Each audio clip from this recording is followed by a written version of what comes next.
আমাদের সাথে আছে মিস মুনি আপু। সে দুদিন পরে বাচ্চার মা হয়ে যাবে, তখন তার কোলেও একটা থাকবে। এই যে নৌকা,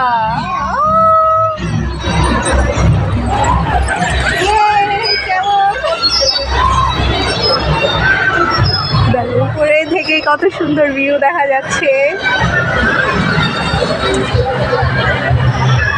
আমরা এখন তারপরে এটার উপরে উঠে যাব।